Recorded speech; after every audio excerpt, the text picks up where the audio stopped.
हे ज्यावेळेस कार्यक्षेत्र वाढवायला लागले, कारण चायना सुद्धा कधी कधी आमच्या हद्दीत येतो ना, हा, तसं हे आकांचं क्षेत्र हळूहळू हळूहळू चंद्र कलेकलेने वाढतो.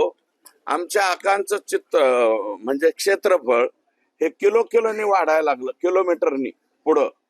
1 किलोमीटर, 2 किलोमीटर, 5 किलोमीटर, 10 किलोमीटर एवढ्या स्पीडली ते वाढायला लागलं.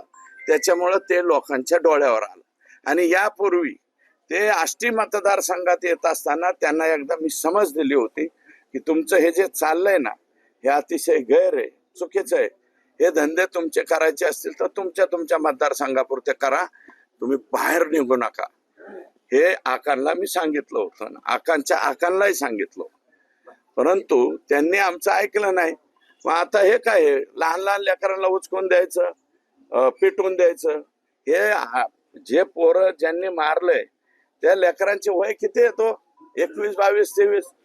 आणि आईचं घर वय सगळं तू जा रे, तुला असं 1 दिवसात सोडून आणतो. अशा गप्पा जर हाणायला लागले तुम्ही तर बारकाले पोरं काय करते?